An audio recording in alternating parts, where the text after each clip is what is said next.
Hi, this is Kevin Mangold from Red Clover, and you're listening to Moose's Monster Mash.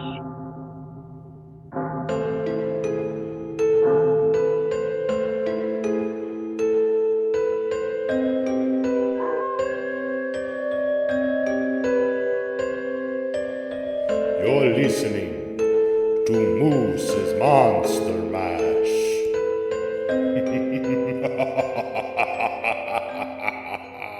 Welcome, Horror Hounds, to the February edition of Moose's Monster Mash. I'm your host, Moose.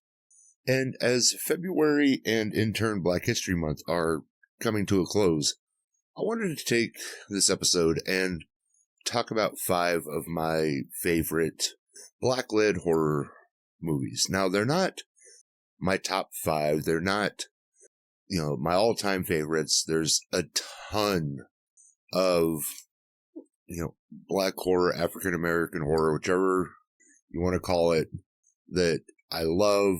These are just the 5 that I picked out that I wanted to talk about in this episode.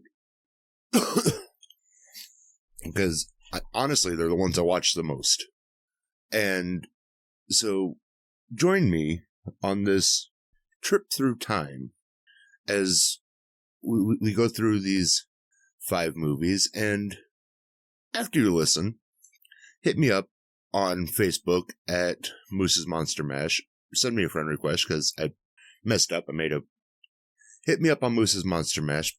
Become my friend. And tell me your favorite black-led horror movies. And let's continue the discussion.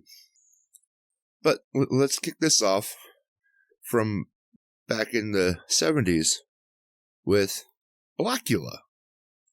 Here we have a movie where an African prince wants to stop the slave trade and gets turned into a vampire by Count Dracula.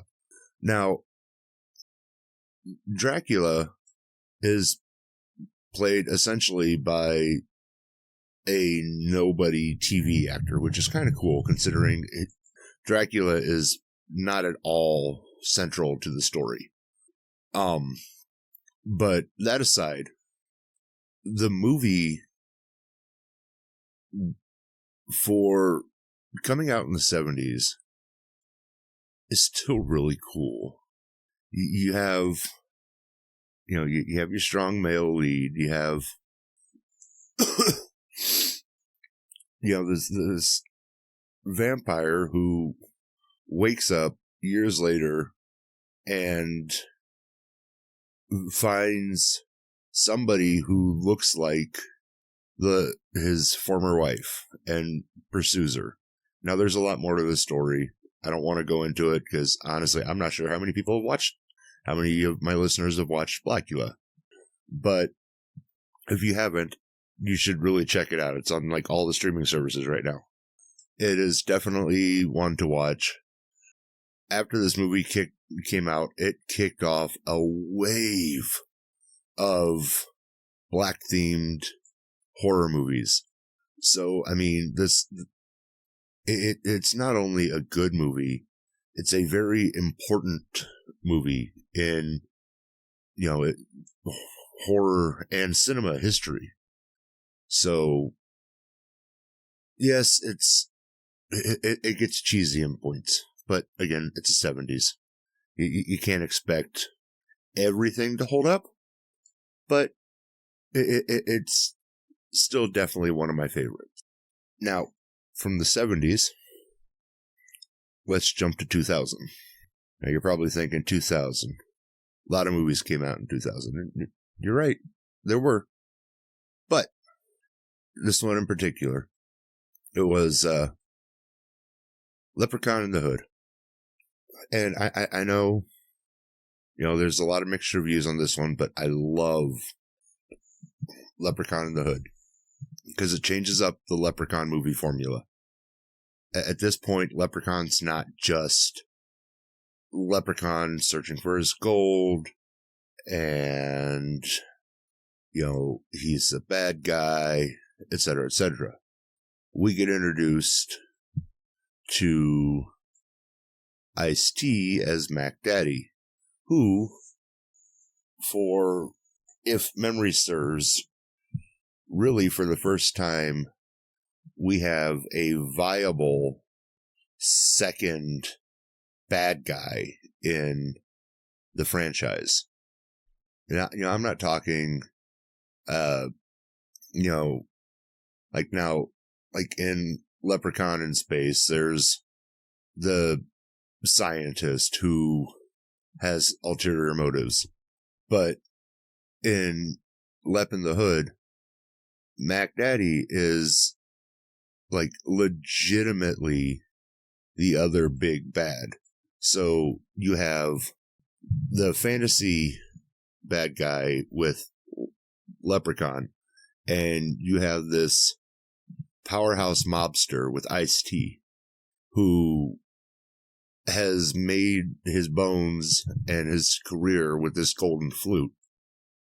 Come to think of it, does anybody remember if Ice had a golden flute when he was recording? Because, kind of came out of nowhere, made his records, and was a household name. Nah, I'm just messing with y'all. Ice is talented. I love me some Ice-T. But, no, Leprechaun in the Hood really shifted the game.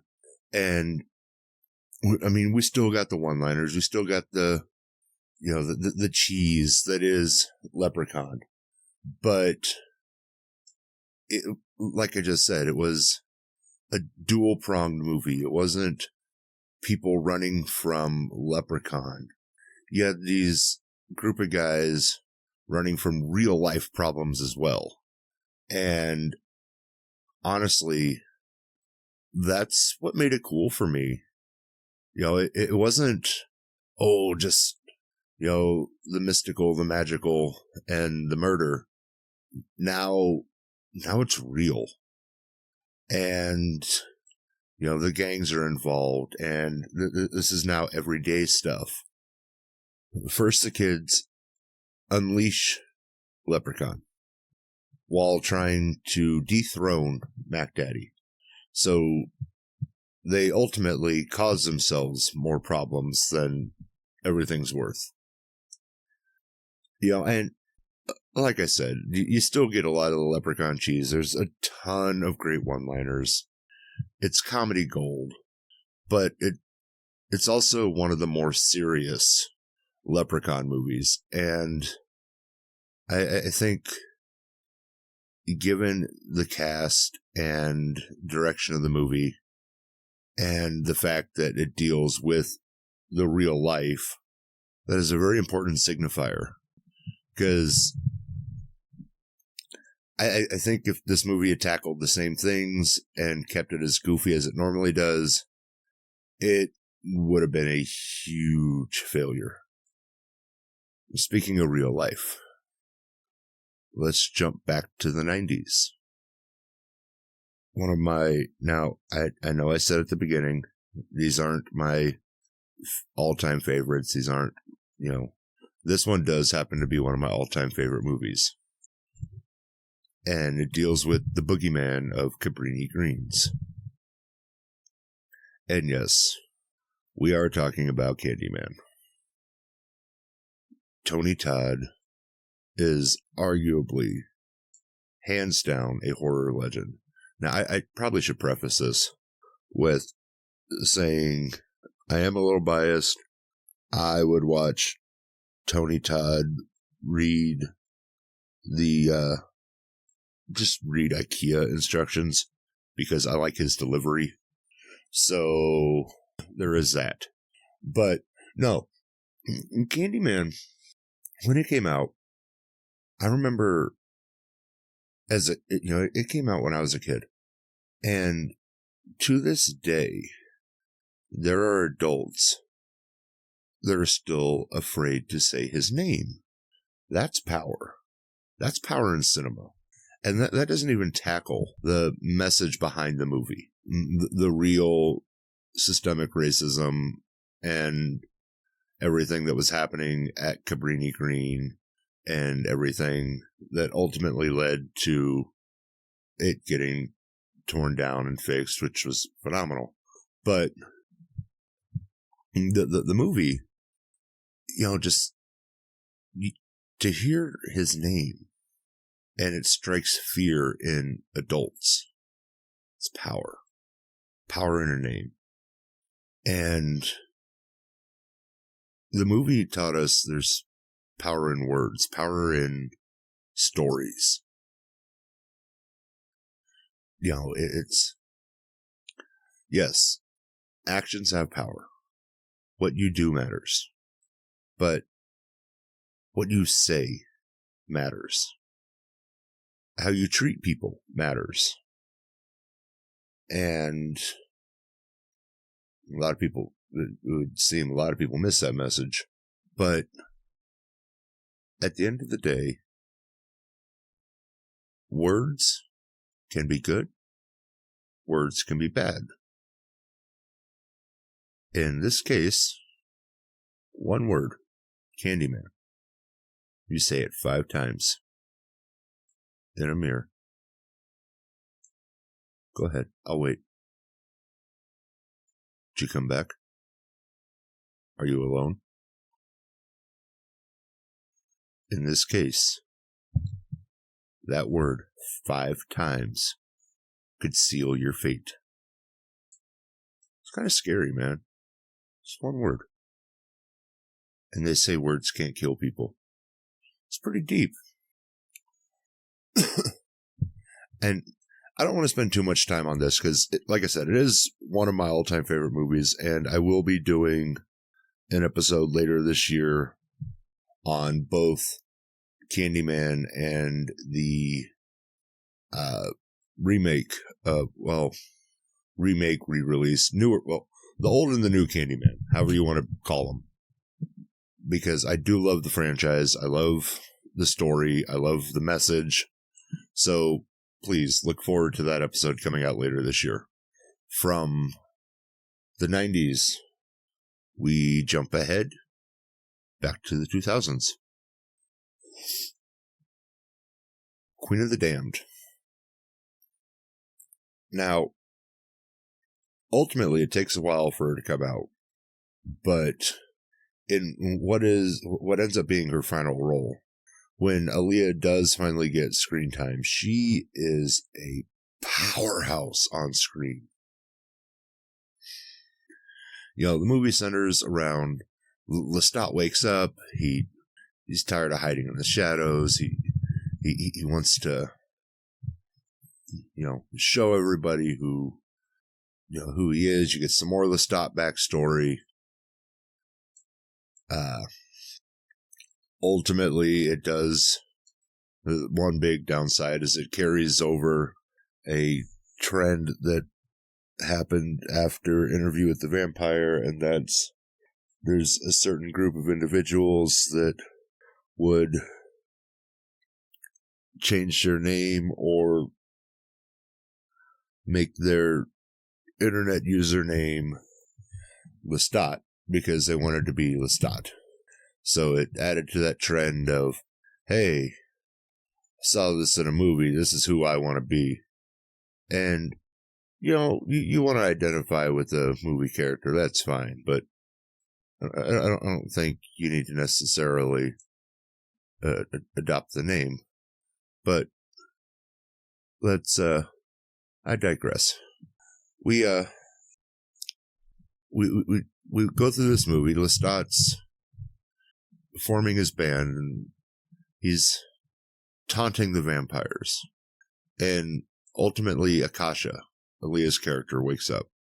An Egyptian queen who had to sleep because her and her king bled the world dry.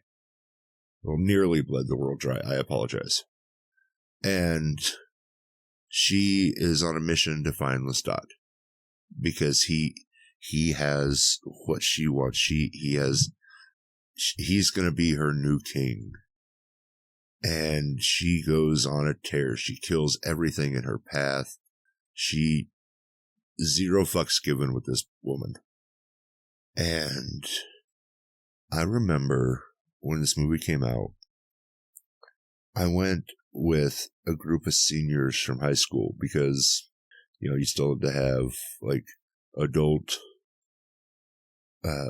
permission to go see an R-rated movie at the theaters.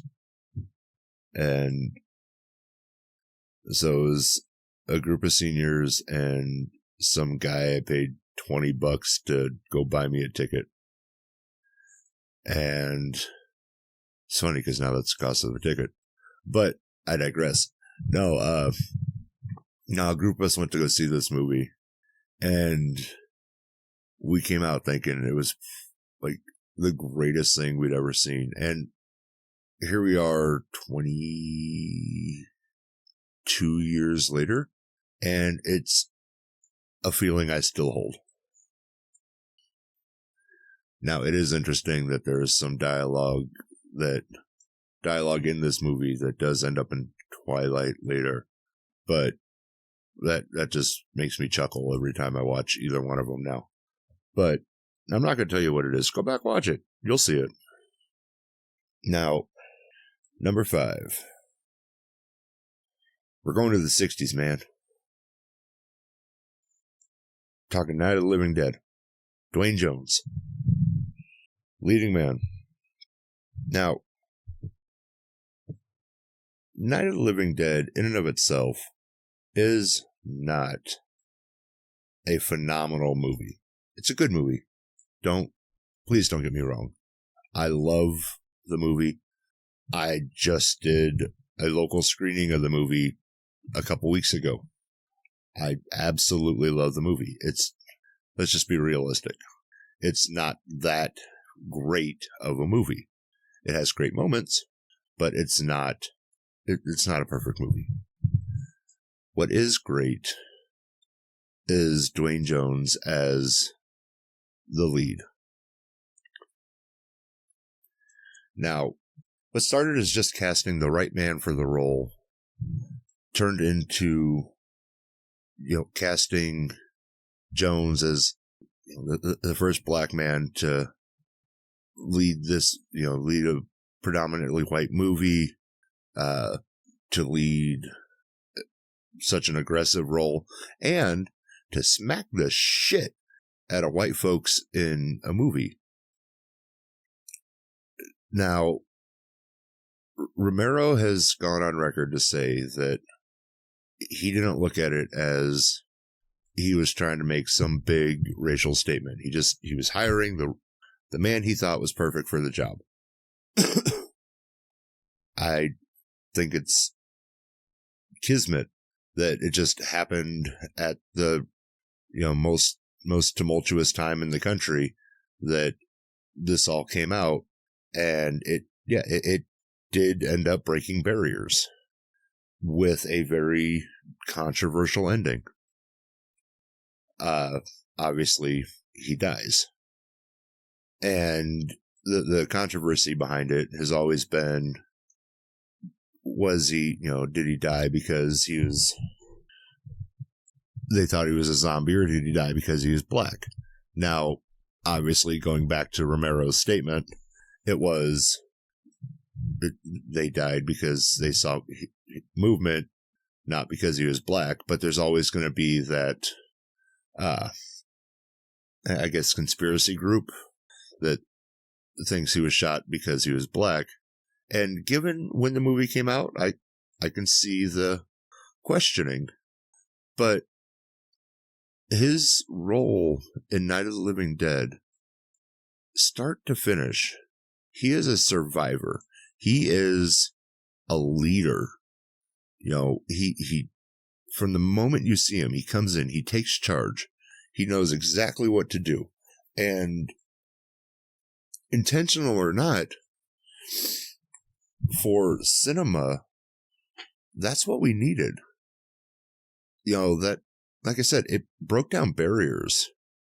And I can't think of anyone better at that time to have done it than Dwayne Jones. And, there's a lot of fun parts in Night of the Living Dead. Obviously, they're coming for you, Barbara. Everyone makes fun of that one. My favorite part, always has been, and always will be, is when he smacks the ever-loving shit out of a very hysterical Barbara. And she goes down like a sack of potatoes. I don't condone domestic violence, but whew, one slap and she was out cold, man. One of the funniest things I've ever seen on screen. And it was almost as controversial as Captain Kirk and Lieutenant Uhura kissing on screen right around the same time. So we had a kiss in space and a slap in a field. What a world, man. What a world. Well, those are 5 of my favorite black-led horror movies. What are yours?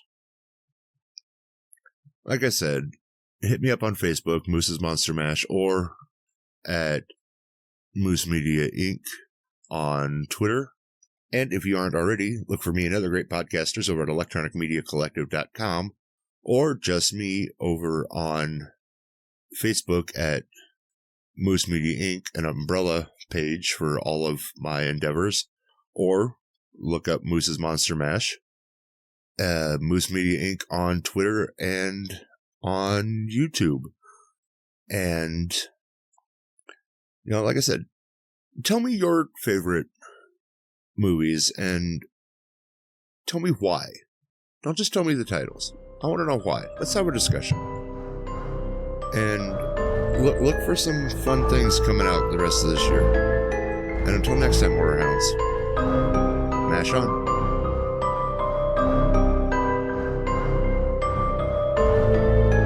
This has been Moose's Monster Mash. Come back for more chills and thrills if you dare.